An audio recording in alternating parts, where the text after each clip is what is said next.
Shalom Bapak Ibu. Senang sekali hari ini untuk yang kesekian kali saya bisa sharing firman Tuhan. Terima kasih Pastor Sejak bersama tim yang memberikan kesempatan untuk saya bisa melayani kembali hari ini. Nah, tema firman Tuhan kita hari ini adalah mindset building.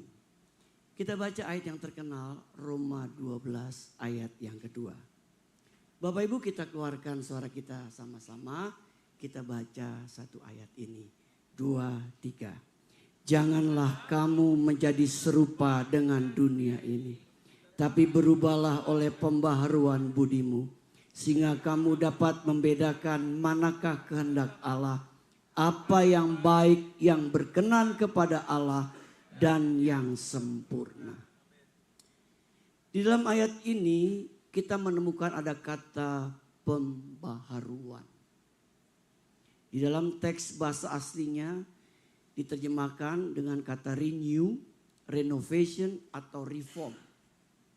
Artinya sebagai orang percaya kita harus membangun sebuah pola pikir yang benar, yaitu pola pikir yang tidak sama atau serupa dengan dunia.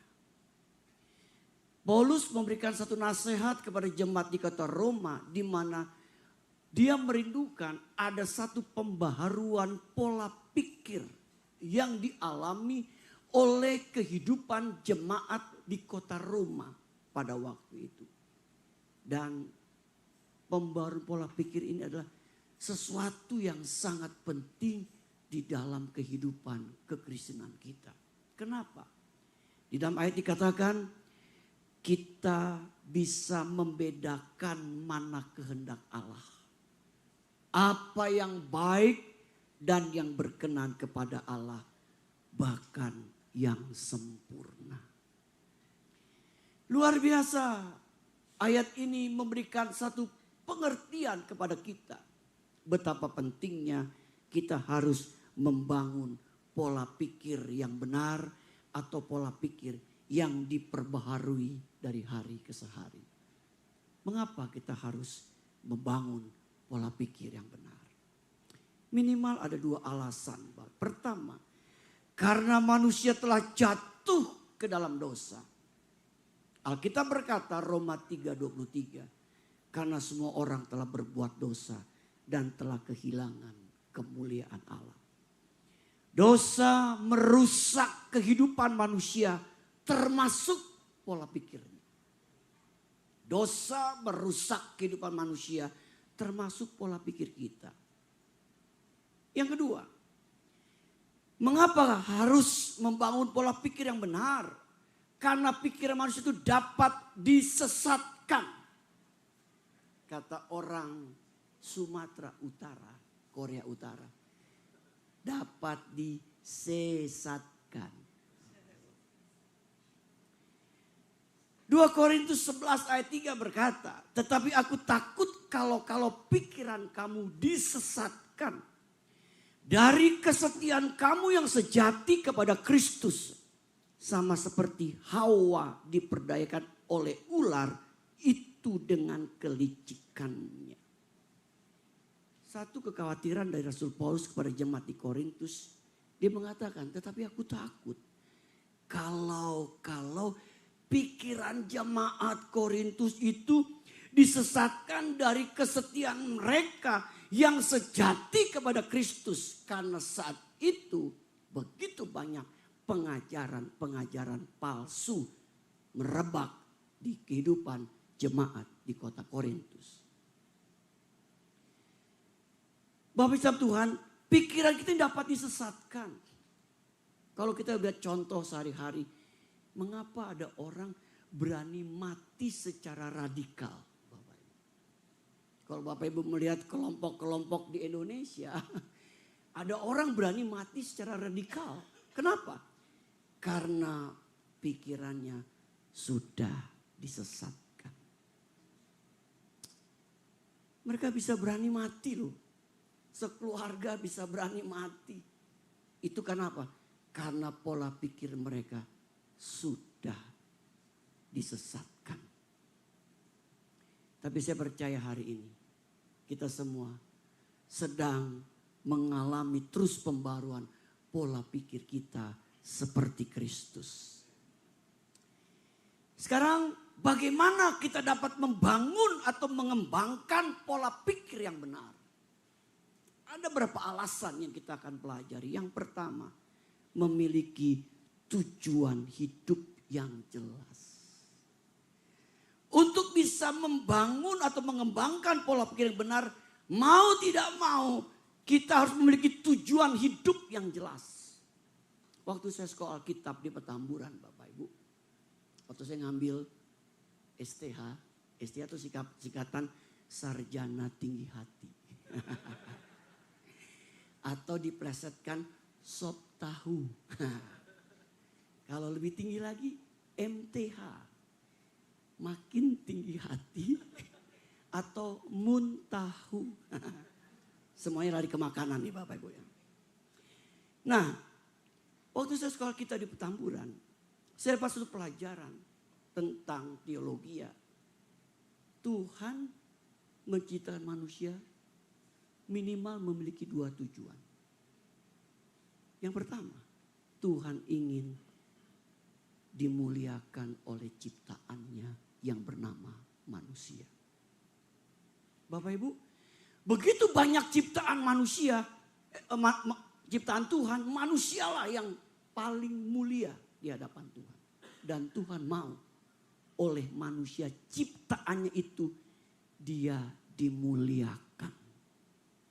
Kalau Bapak Ibu bisa menangkap tujuan ini, saya percaya hidup kita pasti akan berubah.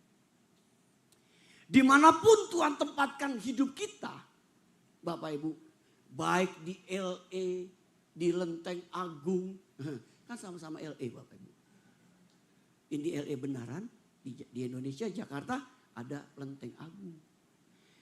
Dimanapun kita tinggal, dimanapun kita bekerja, dimanapun kita usaha, dimanapun kita melakukan sesuatu, maka saya percaya kita rindu hidup kita mempermuliakan selalu nama Tuhan. Oleh apa? Oleh hidup kita. Sehingga apa? Kita menunjukkan orang Kristen. Dimanapun kita tempatkan, kita rindu hidup kita selalu memuliakan nama Tuhan.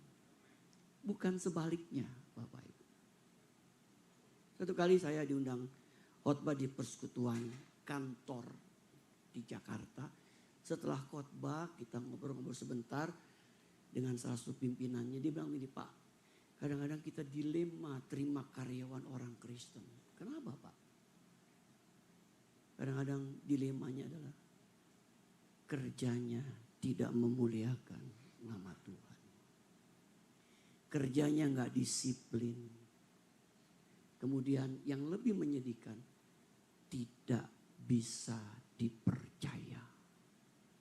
Terutama dalam hal apa? Uang. Cien, money, hepeng. Dia bilang demikian. Bapak Ibu yang Tuhan, saya percaya kalau kita tahu tujuan hidup kita di dunia hanya untuk memuliakan nama Tuhan. Apapun yang kita kerjakan di dunia ini tujuannya hanya untuk memuliakan Tuhan. Tidak lain, tidak bukan. Sehingga dari hidup kita mau melalui hidup kita nama Tuhan selalu dipermuliakan. Yang kedua, Tuhan rindu bersekutu dengan ciptaannya yang bernama manusia. Alkitab mencatat di perjanjian lama, kitab Kejadian, waktu hari sejuk. Sebelum manusia jatuh dalam dosa, Tuhan itu datang ke Taman Eden. Taman Eden, bukan Taman Edan Bapak Ibu. Ngapain? Alkitab bilang dia bercakap-cakap. Atau dia kongko-kongko dengan ciptaan yang bernama manusia. Itu menandakan memiliki satu relationship, hubungan yang baik antara Allah dengan ciptaannya manusia. Allah rindu bersekutu dengan ciptaannya bernama manusia. Tetapi setelah dosa merusak hubungannya pun terputus. Jadi waktu mereka berdosa, Tuhan bertanya, di manakah engkau? Bukan Tuhan tidak tahu, tetapi terputusnya hubungan yang erat antara Allah dengan ciptaannya bernama manusia. Tapi kita bersyukur, tidak kebetulan hari ini kita memperingati atau merayakan atau menikmati perjamuan kudus, sakramen perjamuan kudus. Diingatkan, ada Yesus yang sudah mau mati buat kita. Hubungan yang rusak telah dipersatukan kembali karena pengorbanan Kristus di atas kayu salib. Tuhan tuh rindu bersekutu dengan kita, Bapak.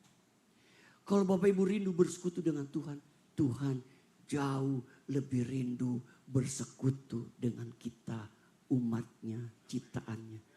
Setiap hari, bukan setiap minggu, setiap hari, every day, bukan every day, Bapak. Itu merek baterai. Kita ini bersekutu sama Tuhan tidak hanya hari Minggu, Bapak Ibu. Belum lagi kalau hari Minggu kita suka bolos, nggak datang ke gereja. Tuhan ingin setiap hari kita membangun persekutuan kita dengan Tuhan. Kalau Bapak bisa menangkap makanan ini, saya percaya hidup kita pasti akan berbeda. Karena kita tahu tujuan hidup kita di dunia yang pertama untuk memuliakan nama Tuhan kita Yesus Kristus. Yang kedua, Tuhan rindu kita bersekutu dengan Dia. Apapun sesibuk kita, kita harus memberikan skala prioritas untuk selalu ada di bawah kaki Tuhan, bersekutu dengan Dia setiap hari. Itu yang Tuhan mau. Satu kali saya dapat satu artikel. Di Jepang ada sekelompok orang yang memberikan namanya kelompok Hikikomori. Hikikomori, bukan Kikikomori, Bang. Itu bedanya. Apa kelompok ini? Ini kelompok orang yang tidak memiliki tujuan hidup. Di dalam artikel diceritakan, orang-orang ini adalah orang-orang yang mengalami frustasi dalam hidupnya. Gagal dalam banyak hal. Hidupnya setiap hari di kamar. Melakukan segala sesuatu hanya di kamar. Mereka menamakan dirinya dengan kelompok Hikikomori, orang yang tidak mempunyai tujuan hidup. Hari ini kita diingatkan, orang percaya Yesus Kristus, kita punya tujuan hidup yang jelas. Untuk kita dapat membangun atau mengembangkan pola pikir yang benar, yang pertama, kita harus memiliki tujuan hidup yang jelas. Yang kedua, memiliki komitmen yang kuat untuk berubah. Berubah, Bapak Ibu. Seperti kitab Roma dikatakan kita harus mengalami perubahan, pembaharuan, berubah. Apanya yang berubah? Yang berubah adalah mindset kita. Pola pikir kita yang berubah. Kalau Bapak Ibu boleh kita lihat film sejenak. Ya, ada tayangan sejenak, hanya berapa detik gitu Bapak Ibu. Coba kita lihat tayangan ini sebentar Bapak Ibu. Tentang seorang anak yang ngobrol dengan ibunya. Silakan mungkin multimedia. Suatu hari, seorang anak kecil memegang 2 buah apel di kedua tangannya. Ibunya datang mendekat sambil tersenyum, kemudian berkata, "Sayang, boleh ibu minta apelnya 1?" Si anak memandang ibunya beberapa detik, kemudian dengan cepat menggigit kedua apelnya secara bergantian. Saya mau tanya Bapak Ibu, apa yang ada di pikiran kita dengan tayangan ini? Apa yang ada di pikiran kita? Ibunya minta apel dari anak ini. Tapi kenapa anaknya gigit apelnya dua-duanya? Apa yang ada di pikiran kita? Kalau bisa jawab, Pastor Suja kasih hadiah. Ini bicara pola pikir nih Bapak Ibu. Ini pola pikir nih Bapak Ibu. Apa yang ada di pikiran kita kalau kita lihat video ini? Mungkin kita berpikir gini, ini anak kurang ajar juga ya. Orang minta apa kok apanya digigit dua-duanya. Ada orang berpikir begini, ini anak pelit atau bagaimana gitu. Tahu gak Bapak Ibu kisah ini? Kenapa digigit dua-duanya? Anak itu dia gigit dua-duanya. Dia ingin memberikan yang terbaik buat ibunya.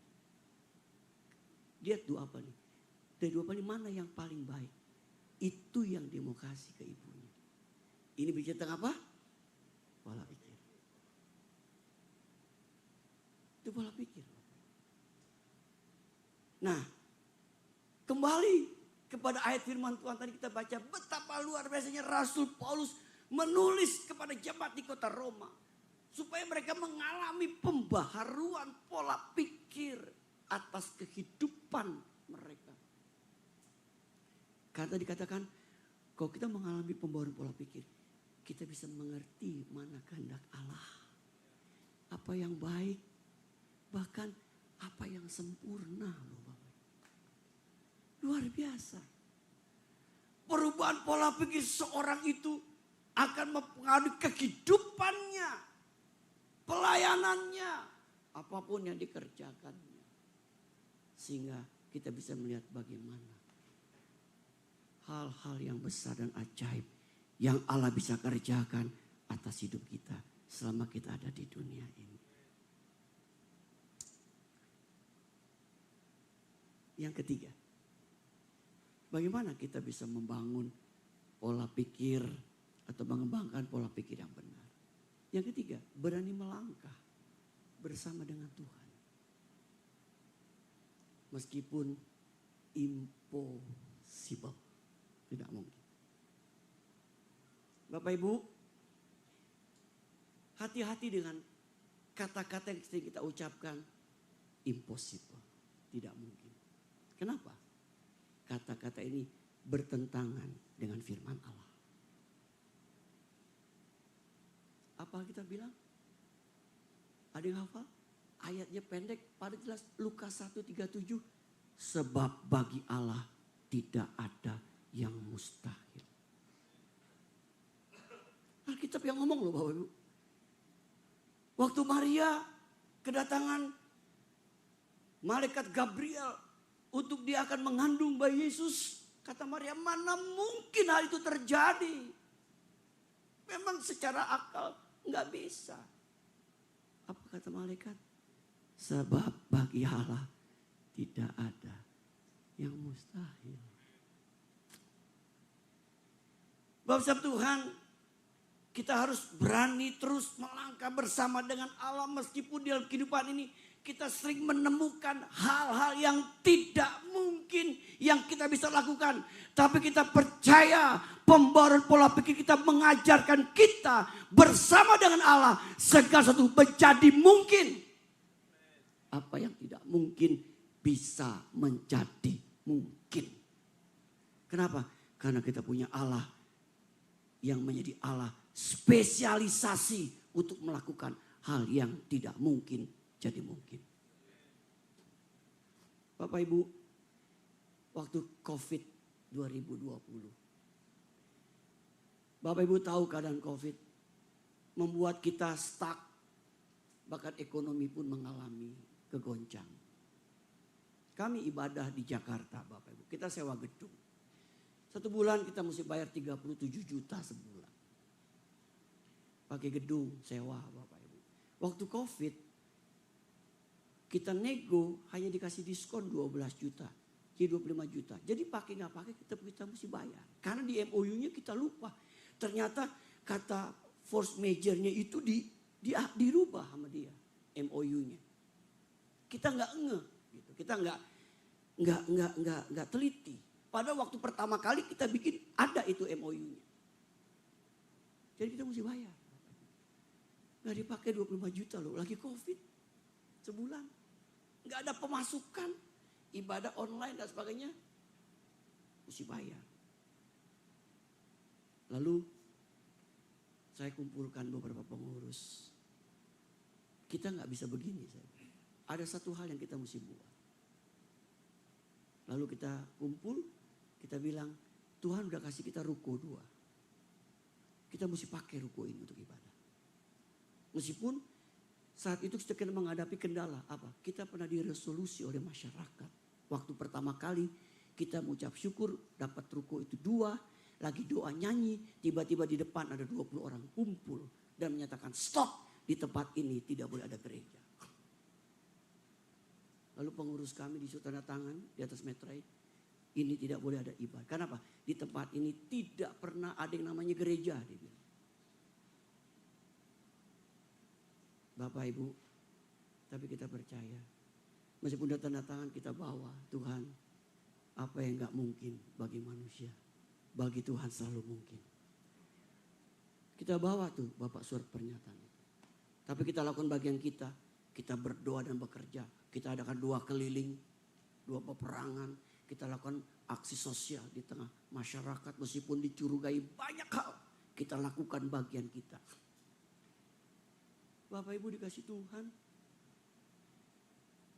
Lalu kita bangun tempat ini. Kita renovasi bawahnya. Kita anggarkan waktu itu 400 juta waktu COVID. Ternyata hasilnya 800 juta. Lagi COVID Bapak Ibu. Orang lagi kepinggang. Kita renovasi gereja coba. Lalu saya bilang kalau Bapak Ibu yang gak sevisi gak apa-apa. Tapi jangan banyak ngomong. Doakan kita. Kadang maaf kata orang yang banyak ngomong itu biasanya jarang memberi. Jangan ngomong. Udah biar diam. Doakan aja. Kita mau lakukan bagian kita saya bilang. Ini memang masa sulit. Tapi kita percaya kita punya Tuhan yang bisa merubah keadaan. Kita tanamkan itu. Akhir pengurus yang sevisi kita lakukan. Terus ada yang bilang, Pak perlu bikin proposal enggak? Lalu istri saya bilang, waktu kita berdoa kayaknya Tuhan bilang gak usah pakai proposal. Kita berjalan dengan iman bersama Yesus. Bapak Ibu, puji Tuhan. 9 bulan kita renov. Tuhan setiap duitnya gak ada, Tuhan kirim burung gagak datang. Singkat cerita, tempat itu bisa direnovasi dengan baik, bisa dipakai ibadah dengan baik. Tanpa punya utang kepada siapapun juga. Kita hanya punya utang kepada Tuhan Yesus Kristus, kepala gereja yang punya gerejanya. Bingung loh Bapak Ibu. Punya duit 40 juta bisa bangun 900 juta. Apa rasanya? Sebab bagi Allah tidak ada perkara yang mustahil. Berani melangkah bersama Tuhan meskipun tidak mungkin. Bapak Ibu, Allah kita sebesar iman kita. Allah kita itu sebesar iman kita. Nah, coba kita lihat sebentar Bapak Ibu. Bapak Ibu kenal tokoh ini. Terkenal di Australia. Coba kita lihat tayangan singkat kembali. Kita beberapa menit nonton film-film gak apa-apa ya Bapak Ibu ya. Silakan. I can't do this. This is too hard. When I was a kid and comparing myself to everyone else and saying, I can't do it. I'll never be able to do that.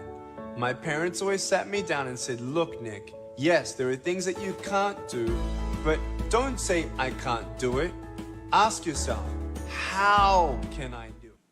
Bagaimana melakukan? Bagaimana kita melakukannya di tengah hal yang sulit?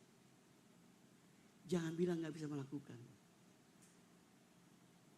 Nick, kita tahu dia keadaannya lahir dengan penuh dengan keterbatasan. Tapi lihat, Tuhan pakai Nick luar biasa. Di tengah keterbatasannya. Di sini kita bisa melihat tidak ada yang tidak mungkin bagi Tuhan. Berani melangkah bersama Tuhan meskipun impossible. Yang keempat, memiliki hati yang lemah lembut. Mau diajar, mau dibentuk, mau diproses, mau dikoreksi.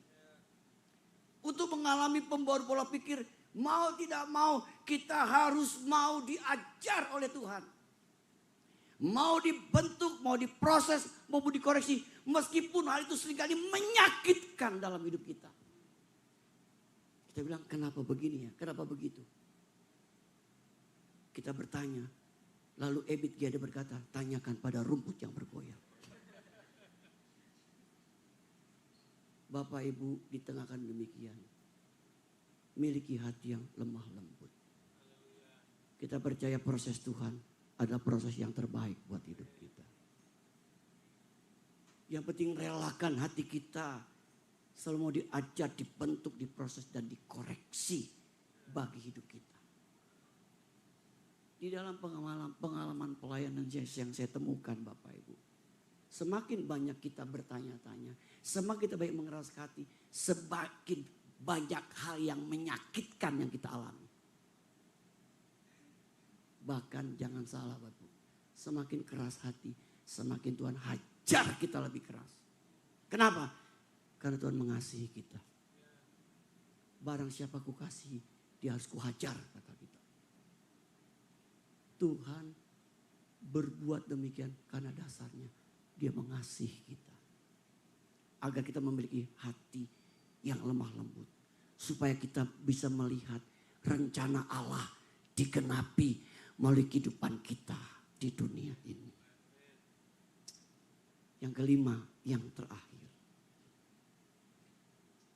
Mengandalkan kekuatan Tuhan. Untuk kita bisa mengembangkan pola pikir kita yang benar, maka kita harus selalu mengandalkan kekuatan Tuhan. Kekuatan dari Tuhan memampukan kita untuk membangun pola pikir yang benar. Saya ulangi sekali lagi, kekuatan dari Tuhan memampukan kita untuk membangun pola pikir yang benar. Kita hanya mengandalkan kekuatan Tuhan, Bapak Ibu. Karena kita tahu dalam kekuatan Tuhan ada banyak cara Tuhan, ada banyak jalan Tuhan, ada banyak perkara-perkara yang Tuhan bisa kerjakan buat hidup kita. Kita harus mengandalkan kekuatan Tuhan secara penuh, Bapak Ibu. Di tengah ketidakberdayaan kita masih punya Tuhan yang kita bisa andalkan. Bapak Ibu, yang satu-satunya yang bisa kita andalkan di dalam hidup kita. Untuk kita mengalami pembaruan pola pikir, untuk kita bisa mengembangkan pola pikir kita yang benar.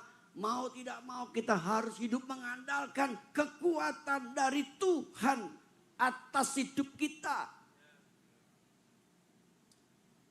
Bapak Ibu, terakhir. Kita nonton satu kisah yang terjadi di Amerika ini.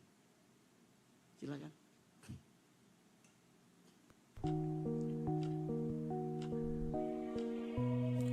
Pada tanggal 9 Desember 1982, seorang wanita berkulit putih usia 30 tahun diperkosa dan ditikam di rumahnya sendiri. Seorang anak muda berkulit hitam dituduh sebagai pelakunya. Padahal ada 3 orang yang memberikan kesaksian bahwa pada saat kejadian anak muda ini sedang berada di rumahnya. Bahkan tidak ada satupun bukti sidik jari yang membuktikan bahwa anak ini sebagai pelakunya. Namun, apa daya? Sebagai anak kulit hitam yang tidak memiliki kemampuan finansial, dia tidak sanggup melawan hukum pengadilan. Akhirnya, dia dijatuhi hukuman penjara 80 tahun. Anak muda ini dikirim ke sebuah penjara di salah satu negara bagian Amerika, yaitu Angola. Penjara ini dikenal sebagai penjara yang paling mengerikan di Amerika pada saat itu. Pada saat kejadian, dia berusia 22 tahun. Di penjara selama 37 tahun. Di usia 59 tahun, dia dibebaskan. Karena dari hasil penyelidikan ulang dengan kemajuan teknologi DNA, orang ini terbukti tidak bersalah. Siapa dia? Dia adalah Archie Williams, salah seorang kontestan American Got Talent di tahun 2020 ini. Sahabat perjalanan, mari sesaat kita mundur ke tahun 1982. Kita coba membayangkan kondisi Archie saat itu. Ada 3 kondisi yang sangat berat buat Archie saat itu. Pertama, pada saat di penjara, usianya masih sangat muda, yaitu 22 tahun. Yang kedua, dia dituduh untuk sesuatu yang tidak dia lakukan, bahkan dijatuhi hukuman penjara seumur hidup. Dan yang ketiga, dia dikirim ke penjara yang paling mengerikan, tempat berkumpulnya para kriminal dengan pelanggaran-pelanggaran berat. Apa yang dialami Archie ini mungkin juga sedang kita alami. Tidak persis sama, tetapi tekanan, beban, rasa marah, kecewa, bingung, putus asa, kehilangan iman, atau depresi yang mungkin saja saat ini sedang kita alami dengan kasus dan kejadian yang berbeda. Apapun situasi dan keadaan yang sedang kita hadapi, mari kita sama-sama belajar 3 hal istimewa dari pribadi seorang Archie Williams yang sangat menginspirasi. Pertama, ketika ditanya oleh host AGT Terry Crews, "Archie, bagaimana kamu melewati hari-harimu dalam penjara?" Dengarkan jawaban Archie. "Kebebasan adalah tentang pikiran. Walaupun secara fisik saya di penjara, tapi saya tidak pernah biarkan pikiran saya terpenjara." Archie menjadi tuan dan raja atas pikirannya. Tidak ada satupun ruang penjara dalam pikirannya. Dialah yang mengontrol pikirannya. Saya teringat sebuah nasihat. Walaupun dunia memasukkanmu ke dalam penjara, mereka tetap tidak dapat menguncimu, karena anak kunci ada di tanganmu. Sesulit apapun situasi hari ini, jangan biarkan situasi ini memenjara hidup kita. Ambil alih situasi ini, karena kontrol ada di tangan kita. Anak kunci di tangan kita. Kitalah yang berhak untuk mengunci atau membebaskan pintu penjaranya. Anak kunci ada di tangan kita. Bapak Ibu dikasih Tuhan. Kalau saya renung-renungkan, luar biasa. Paulus memberikan nasihat kepada jemaat di Roma tentang pentingnya pembaharuan sebuah pola pikir. Biarlah melalui firman Tuhan hari ini, Bapak Ibu, kita rindu pola pikir kita terus diperbarui dari hari ke hari. Menuju memiliki pola pikir seperti Kristus. Berbahagialah kita yang mendengar firman Tuhan serta melakukannya. Amin. Mari kita tundukkan kepala sejenak. Terima kasih untuk firman-Mu hari ini, Roh Kudus. Meteraikan dalam setiap loh hati kami. Tidak hanya kami dengar, tapi kami mau jadi pelaku firman-Mu. Kami mau dengar-dengaran akan firman-Mu. Tuntun kami setiap hari, Roh Kudus, untuk kami hidup di dalam kebenaran firman-Mu. Mampukan kami Tuhan terus untuk kami mengalami pembaharuan pola pikir dari hari ke hari. Sehingga pola pikir kami memiliki pola pikir seperti Kristus. Terima kasih Tuhan. Ampuni hal yang tidak berkenan yang sudah kami lakukan. Berkat-Mu ada buat seluruh jemaat GBI Rock di tempat ini Tuhan. Berkati dalam pekerjaan, usaha, rumah tangga, apapun yang kami kerjakan. Berkati GBI Rock yang dikembangkan oleh Pastor Sujak bersama seluruh tim yang ada. Kami rindu di tempat ini banyak jiwa diselamatkan, dimenangkan untuk Tuhan. Dalam rangka menuturkan amanat agung dari Tuhan Yesus Kristus. Kami boleh bawa jiwa sebanyak-banyaknya untuk kerajaan Allah yang kami bangun di muka bumi ini. Terpujilah nama-Mu kekal selama-lamanya. Dalam nama Yesus kami berdoa bersyukur. Haleluya. Amin.